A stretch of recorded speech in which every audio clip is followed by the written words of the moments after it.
Welcome back to another episode of the It's Too Easy podcast. Ready for another breakdown for the NFL today. I know we're starting off with the Bills and the Texans tomorrow night. So, Jake, what are your thoughts on that game? Yeah, Bills Texans. Obviously no CJ Stroud, and I think that is going to affect this Texans team. Their defense has been solid, but I just expect the Bills to be a little bit too much with Josh Allen. I'm not kind of sure what's going on with that team because they're super hit and miss this year. Had just lost to the Dolphins, then had a nice win this last week. So it's interesting to kind of see the inconsistencies kind of coming through for the Bills this year. But I do think they're going to take this game on the road against the Texans. Think they're going to end up being the better team, and the Texans defense is going to have a little bit of a more difficult time with Josh Allen back there as the quarterback. So I'm going to stick with the Bills -6 in this game. You and I talked about this a little bit earlier. It feels like this could be a pretty low scoring game for the Texans side at least. Maybe like a 27-10, 30-10, 27-13, something like that. So the under 43.5 I think is going to be a solid play for this game. So yeah, I think Bills -6 and under 43.5 is kind of where I'm leaning for this one. Yeah, I love that play. The under 43.5. It seems like at most the Bills would score 30 against a really good Texans team. At 30-13 would still give you an under. I do think that the Bills will score less than 30. I think it'll be 27 at most. And so I don't think Texans are going to get much more than 16, even though the Bills' defense has looked bad. I don't hate Davis Mills. I just don't really think that their Bills' defense is as bad as they've given off. They are getting a little bit healthier with Milano and Ed Oliver being back now. The corner's been a little shaky, but really the only true threat is Nico Collins, who's been kind of shaky throughout the year as well. So I think the Bills get it done and cover 6, but I also like that underplay in this game. Yeah, and I think a lot of that just hinges on the fact that there's just not a lot of weapons right now in that Texans offense. So we'll kind of see how that one plays out. Next game, we got the Steelers and the Bears. First game, no Aaron Rodgers this season. Apparently broke his hand, going to be out for 3 to 4 weeks. Does not require surgery, so it's going to be interesting to kind of see what his timetable is on his return. Especially with Joe Burrow coming back, they could, if the Bengals manage to win a game or two, they could keep themselves alive in the playoff race. But yeah, I mean, we talked about this a little bit before the podcast. I'm not sure exactly where my head is on this one, but I'm leaning Steelers +4. Mason Rudolph came in and played a really solid second half of last game.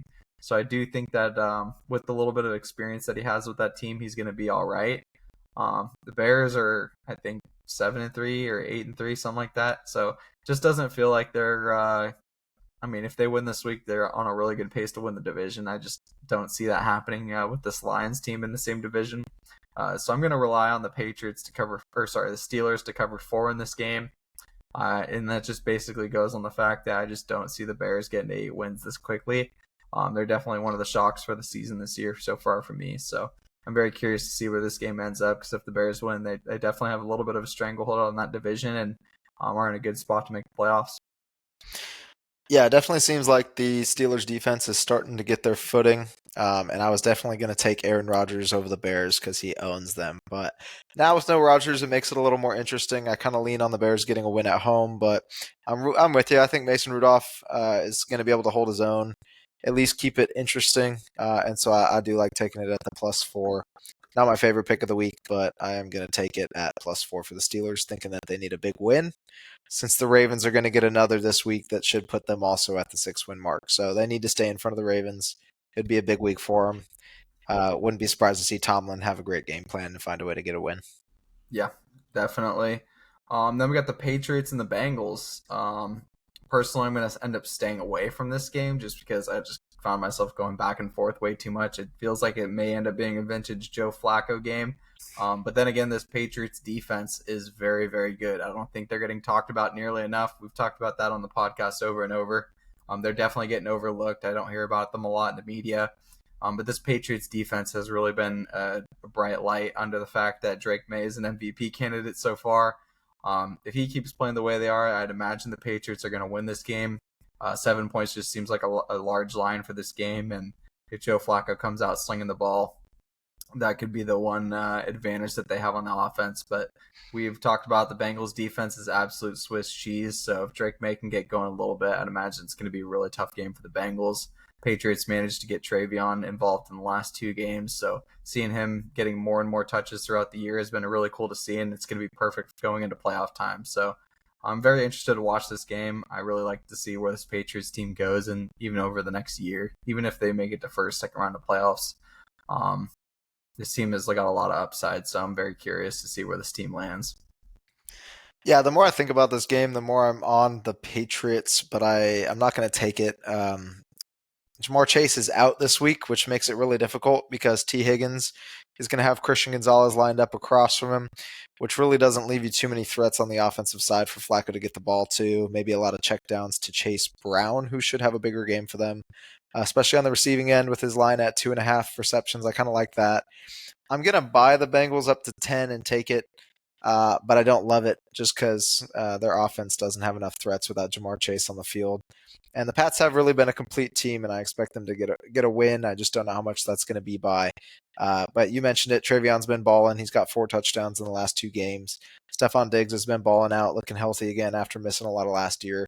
Now having a kid, and Drake May's just been consistent. So they should come away with a win. I'm gonna take the Bengals at plus 10, but I do like that Chase Brown reception line as well. Yeah, right on. We move on. We got the Giants and the Lions.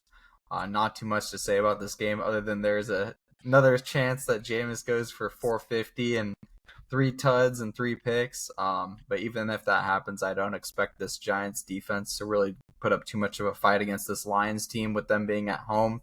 Um, the Lions just really smack the bad teams, and then they really struggle against the good teams. So I think that's kind of the way this year's gone for them in general. With that being said, I'll take the Lions minus 9.5 in this game. I think this is probably going to be a blowout.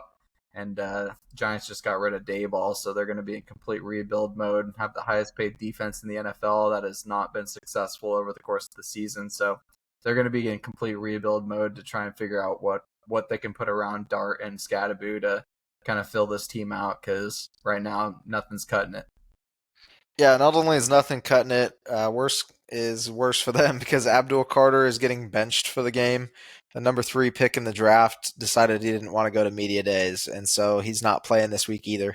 They're already bad, have no weapons on the offensive side. Love Jameis, but like you said, Lions beat up on bad teams, so I think minus 10 is a free play this week. Yeah, right on. Then we move on. We've got the Vikings and the Packers. A pretty fun divisional game here. I believe the line's at like 7 or 6.5. I'm tempted to take it for the Packers, but I'll probably just end up taking the money line just because the Vikings defense can be really good in some of these divisional games and keep them close. I just don't think JJ McCarthy is going to have the experience to will this team to a win. On the other side of the ball, you do have another really good Packers team, but they are very young on the offensive side of the ball, and we've seen the struggles in Jordan Love against some of the better teams in the NFL. That Eagles game comes to mind where it was 10-7. The Eagles managed to come out and win. But the Packers are still, I think, 6-3-1. They're still a pretty solid team. I do expect them to be able to beat up a little bit on the Vikings here, especially on the defensive side of the ball. I expect them to get after JJ McCarthy and force some turnovers, and that'll likely lead to the Packers getting a nice win. So I'll stick with the Packers on the money line. Yeah, the Packers have been kind of bad for what we were expected throughout the year. 6-3-1 still doesn't show too bad, but they're behind the Bears. They're behind, I believe, the Lions, or at least right there with them. And they need a big win, especially a division game for a Vikings team that's kind of looking lost and out of it.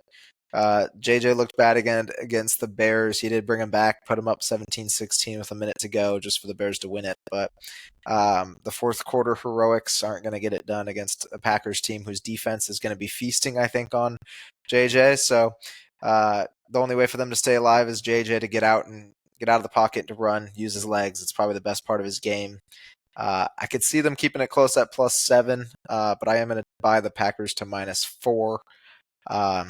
Still don't love it. I feel like it could be a 1 or 2 point game, but I think Packers need a win.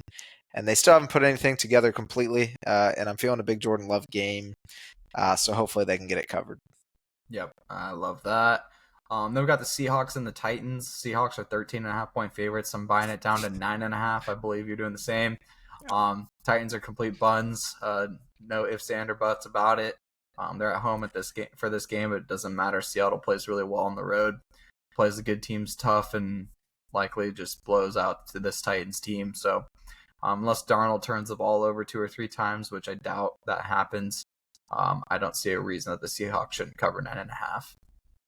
Yeah, the Seahawks should kill this team. I would let Cam Ward rest this game and just put Will Levis back in there or whoever they have behind him. The Seahawks have the number one front four in the entire NFL in getting to the quarterback without blitzing. And Cam Ward is probably going to be on his deathbed after this game. If they leave him in there, they're going to get annihilated. Their offensive line's terrible. They haven't been able to run the ball too well, and their offense has just been terrible. So, yeah, Seahawks should easily cover. It is a long flight to the other side of the country on the road, and they're still favored by 14, and it probably should be higher at home. They'd be favored by 20, which is crazy for an NFL game. So I like buying it down to 10. I think they do cover the 10-point line. Yep. Then we got the Colts and the Chiefs. Probably the game I'm most intrigued in this week, as the Broncos sit on a bye at 9-2 after just beating the Chiefs. It's pretty much do or die for this Chiefs team. If they lose this game, there's a very good chance they're not going to make the playoffs, especially if the Jaguars win, because they'll be 2 games up with 6 to play. So this is very intriguing. I am going to take the Chiefs money line just because it is do or die. They're at home and they still have Mahomes at quarterback. They have a lot to figure out offensively. Obviously, versus the Broncos, they weren't able to get in the end zone. And this Colts team quite isn't as good on the defensive end of the ball. But I just think that they're going to have to score touchdowns in order to win this game. Obviously, if they're able to stop Jonathan Taylor, that's going to be a huge impact on this game. Daniel Jones, though, has looked really good so far this year, and this Colts team is definitely a different beast than they've been over the past couple of years. So this is going to be a really tough game, I imagine. I could see the Chiefs going down a little bit early in this game, maybe like 10-3, 10-7, something like that. And I feel like this might be a really good live buy for the Chiefs money line. But I'm also going to take Chiefs money line during pregame as well, just because it's a do or die moment, and we know this team can step up in the big moment. So I'll stick with the Chiefs on the money line. I feel like the Chiefs might get a defensive score in this game to help get them a big dub here when they need it most. This is usually a game that I'm on the Colts. When the Colts have been bad and the Chiefs have been good, they always play them close and win usually.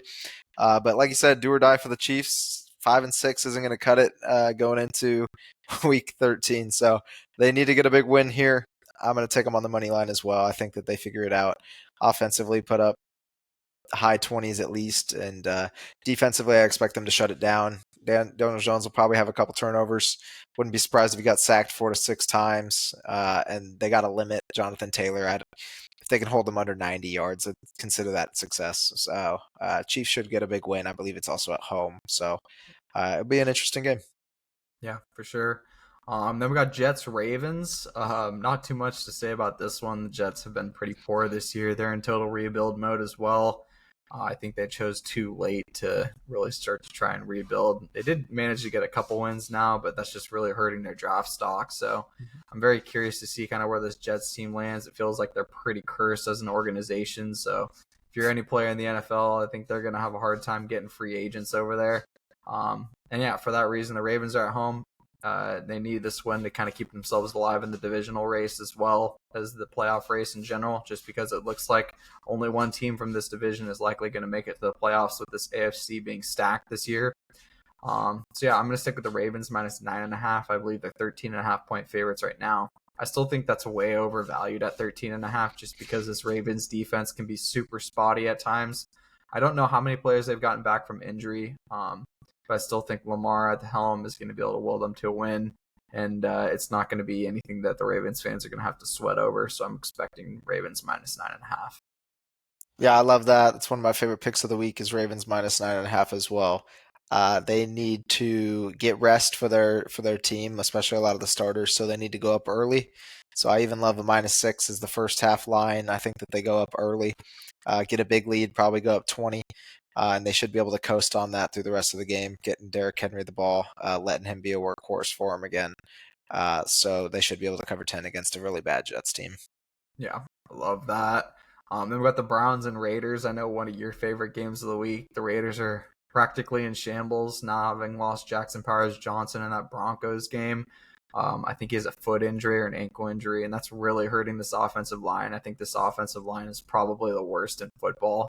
I watched some tape on them over the last couple of weeks, and they can't block anything. They couldn't block an object standing still, let alone the plays they're trying to run. And I kind of feel for Geno, because it's obviously trickling down to him as a quarterback, but still, like, a lot of the times he's missing guys that are wide open.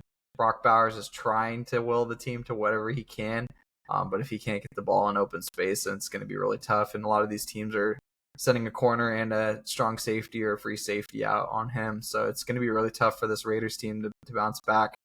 I think the one good thing for the Raiders is they still have Max Crosby. So if he manages to get 3.5 sacks in this game, I think that's mainly why they're favored by 3.5 or 4 right now, is the fact that the Browns typically aren't that great and the Raiders still have Max Crosby. But other than that, I just don't think there's too much going for this Raiders team. Genty, I mean, when he gets an offensive line, he's going to be a completely different player. So I'm very curious to see kind of how the Raiders rebuild that O-line. But I like the Browns +4 in this game. Shedeur is going to get his first start. He's going to actually get some preparation with the first team. So he's going to have his starting wide receivers and O-line out in front of him during practice this week, and they're going to prepare with him as the quarterback instead of Gabriel, who went out with a concussion. And I just don't think Gabriel was getting it done anyway. So I think this is a perfect time for Shedeur to step in. There's 5 or 6 games left with a team that's obviously not going anywhere, to just try and make something happen. And I think that's a perfect spot for him. There's nothing really to lose. So I'm going to take the Browns +4 in this game. I think that Shedeur is likely going to get sacked 4 or 5 times and pressured probably 17 times. But their front 4 can also get to the quarterback. And the Raiders O-line is Swiss cheese, where the Browns O-line is a little bit better. Not much better, but a little bit better. And their D-line is rowdy. So I think the Browns are going to be able to get a couple turnovers in this game, and that's going to make a huge difference. And that'll will them to at least keep within 4. I don't know if they'll win the game. I could see a Raider win on a last-minute field goal in this game. But I don't expect this one to be pretty at all. I think this is going to be a pretty handily easy win for the Browns. I can't really see the Raiders getting more than 10. Myles Garrett has 15 sacks already. It's kind of gone under the radar because they're 2-8. Did I say Max? Myles Garrett? Myles Garrett, yeah. Myles Garrett has Myles Garrett's got 15 sacks in 10 games. Crazy. I can only imagine what he's going to do to this Raiders offensive line that just stands around and lets anyone rush the quarterback. And not only that, Geno Smith, I think, will get benched this game. Mid-game, probably third quarter, they'll be down 17-6, and they'll put somebody else in there. But yeah, I mean, the run game should be decent with Quinshon Judkins being able to get the ball in the end zone. If not him, Jerome Ford. But I'm excited for Shedeur to get a chance. There's nothing to lose. They're 2-8. There's no pressure. He hasn't gotten first-team reps the entire season and was thrown in there. Obviously, he went 4 for 16 with a pick, which didn't help. But he had no reps with his team. Game plan wasn't set for him. So having a full week to prepare, they should be able to put up 20 points, and I think that's going to be enough to get a win with how well the Browns defense is playing and how bad the Raiders offense has looked. Yeah, no, I'm very, very interested to see how Shedeur performs this week. We'll see. First true game as an NFL starter. We got the Jags and the Cardinals. Jags are 3.5 point favorites here on the road.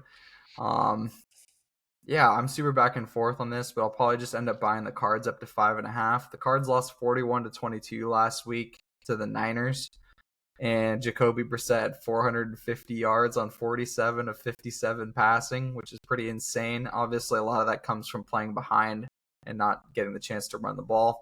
But it seems like when they do run the ball, they end up turning it over one way or another anyways. So I do think the Cardinals are going to end up jumping out to a little bit of a lead and kind of riding some momentum like they did in that Cowboys game. Hopefully not to throw it all away like they almost did in that Cowboy game. Or the Titans game, actually, where they ended up losing. But yeah, I think this Cardinals team is due for a win. The Jags are due for a loss. The Jags right now are sneaking into the playoffs, I think, at 6-4. And they just don't really feel like a playoff team. Maybe they are a 7 seed, but I don't see them making it over the Chiefs. So I'm very curious to kind of see what happens. Trevor Lawrence did look amazing last week against the Chargers, and that defense looked great. But we talked about it. The Chargers are missing 3 of their starting O-linemen, and the 3 that they replaced them with were the 3 bottom-ranked O-linemen in the league last week and the week before. It's horrible. So it's pretty tough for the Chargers when they don't have their own starting O-linemen. They're a completely different team.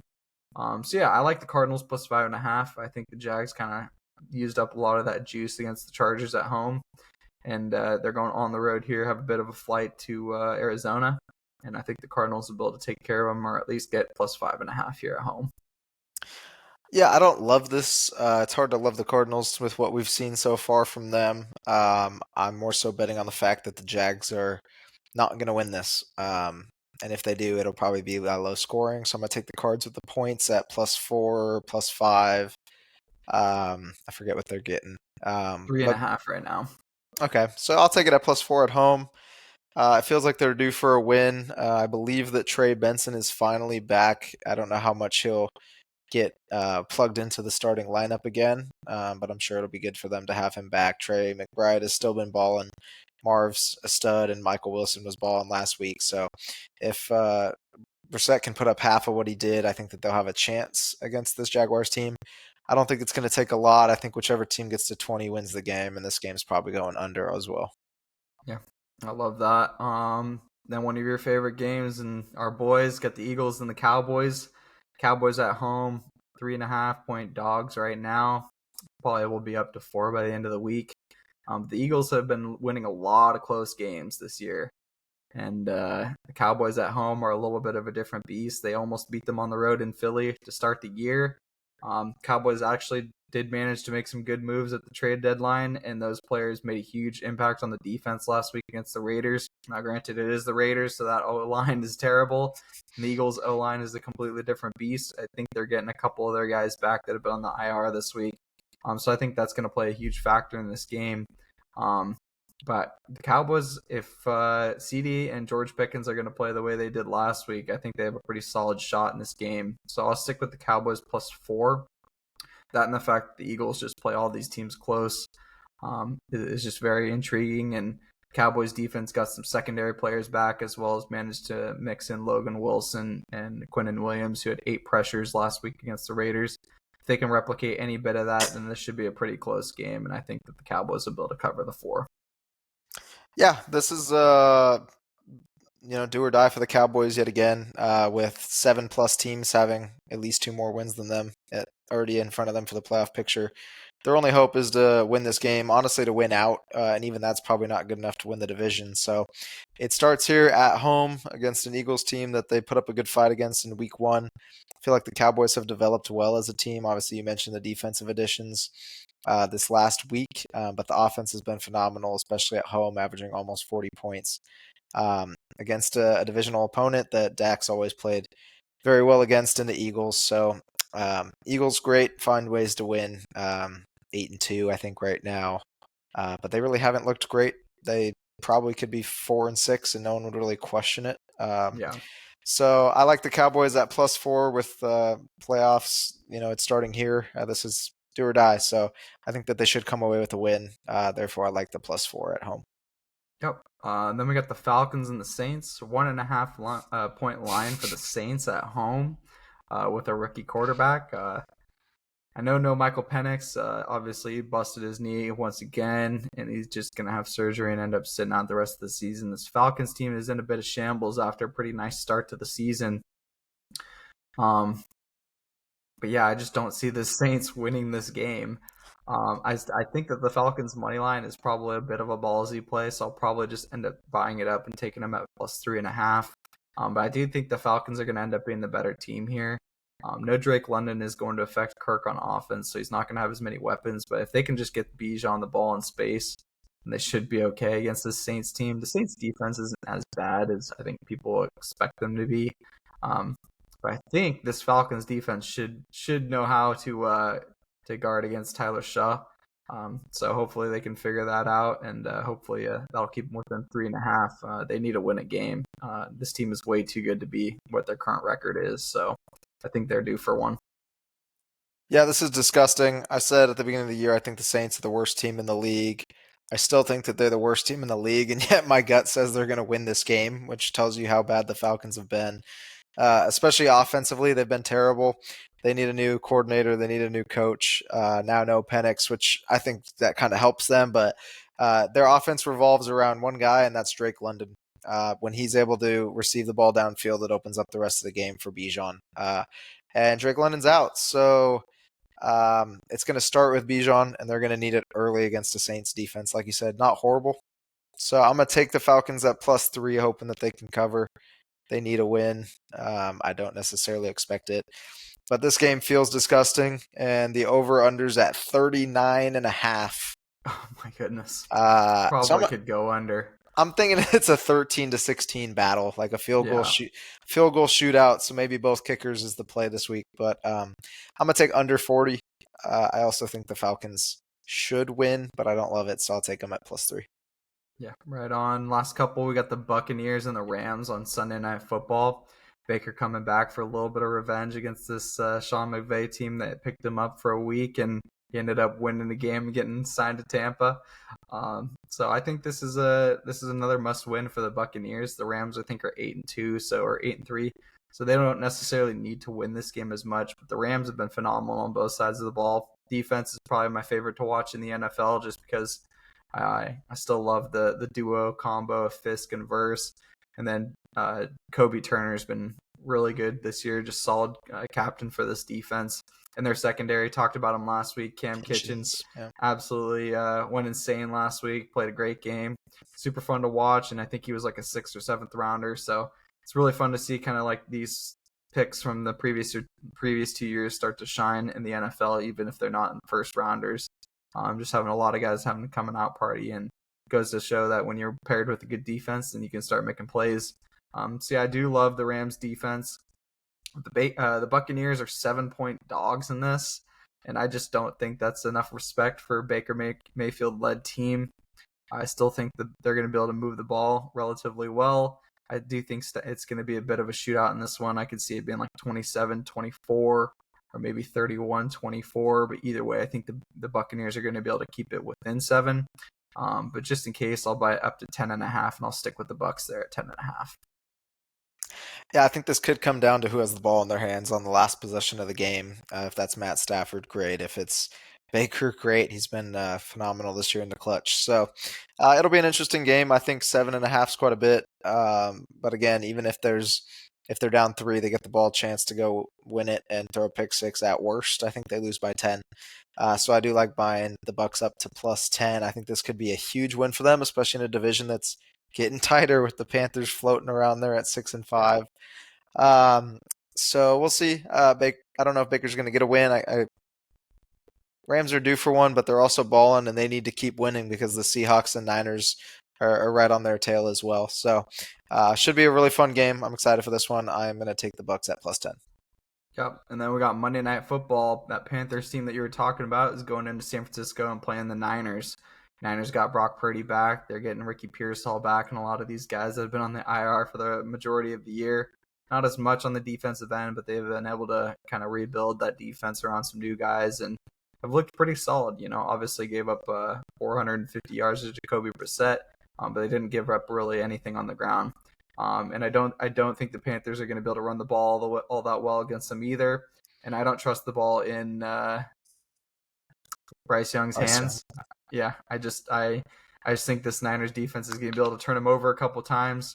For that reason, I'm just going to take the Niners at -6.5. I think the line's at 7, and I honestly don't think it's enough. I think Purdy looked really good, and that offense looked like they're a completely different team last week, and this Panthers defense isn't going to give them much different. So I expect them to win this game pretty handily. I think that the Niners win this game by at least 20. So I love the -7. I think that's a free play of the week. That might be my favorite pick of the week. Niners love to beat up on bad teams. And the Panthers aren't a great team at 6-5. They really aren't. They're not that good. I wouldn't be surprised if they were 3-8 right now, but they're 6-5 record wise. So I think the Niners are going to smoke them. Long flight coming from North Carolina all the way into the Bay, and so the Niners should score a lot of points offensively. You mentioned having Brock back, Ricky's back, Jawan's back, Kittle's back, McCaffrey against his old team. I think that they'll drop a 40 piece. So 41-14 is going to be that exacta. Come back to it, tag it, pin it, whatever you got to do. Take the exacta. That's going to be the final. Niners are going to smoke them, so I like the -7 a lot.